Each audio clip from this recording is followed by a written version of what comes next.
इसका दंड क्या मिलेगा? अगर राजा को पता चल गया तुमने मेरा द्वार रोका है तो इसका दंड क्या मिलेगा? मंत्री महामंत्री बोले, राजा को पता चलेगा तो दंड मिलेगा ना, हम पता लगने ही नहीं देंगे। देख लूंगा तुम लोगों को, सबको देख लूंगा और ये कर दूंगा वो कर दूंगा। मंत्रियों, अब राजा को तो पता है कि मेरी 40,000 सेना है, पर 40,000 सेना चलती तो मंत्री के काम से है।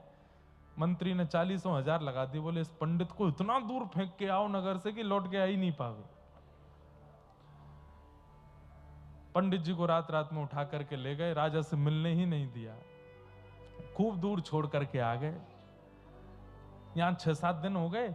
राजा बोला मेरे गुरुजी आजकल आते नहीं है। तो मंत्री महामंत्रियों ने कह दिया, बोले उनकी कथा चल रही है कहीं पे, कथा करने गए तो बोल गए थे कि मैं 7 दिन नहीं आऊंगा। 7 दिन बाद मंत्रियों को किसी ने बता दिया, बोले वो पंडित जी हमको रात में जंगल में दिख गए हैं, वो आ गए हैं लौट के।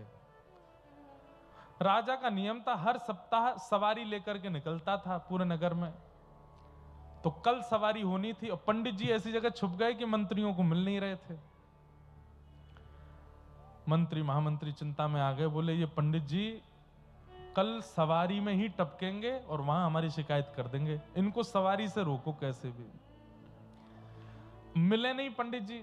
तो मंत्री महामंत्री रोते रोते रात में गए राजा के पास और जाके बोले, राजन एक बहुत दुखद समाचार है। बोले क्या? आपके गुरुजी पधार गए, जहां कथा करने गए थे वहीं पधार गए। राजा बहुत रोया। उसके बाद बोले एक दुखद समाचार और है। बोले क्या? वो प्रेत बन गए हैं और आजकल भूत प्रेत बनकर के लोगों को दिख रहे हैं। राजा बोला मेरे गुरुजी वो प्रेत योनि से कैसे मुक्त होंगे? बोले 1-1.5 महीने बाद आपका बिहार की तरफ एक चक्कर लगना है तो गया जी में श्राद्ध कर देंगे तब गुरुजी का। राजा बोला ठीक है, एक उनके नाम से दिया जलवा देना। अगले दिन राजा जब निकला पालकी में तो पंडित जी एक पेड़ पे ही चढ़े हुए थे कि ये मेरे को वैसे तो मंत्री महामंत्री मिलने नहीं दे रहे, ये जैसे ही इसकी सवारी निकलेगी मैं ऊपर से कूद पड़ूंगा और सबकी शिकायत कर दूंगा। मंत्रियों ने पहले ही राजा को बोल दिया था कि वो प्रेत बने घूम रहे हैं। राजा निकला, आज बहुत दुखी था, पता चल गया था कि पंडित जी के परिवार बेचारे पंडित जी पधार गए।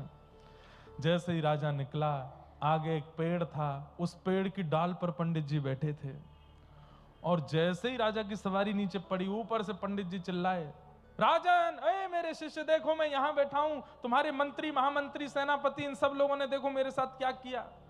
राजा ने जैसे ही ऊपर देखा, अरे मंत्री जी हनुमान चालीसा पढ़ो, देखो गुरुजी का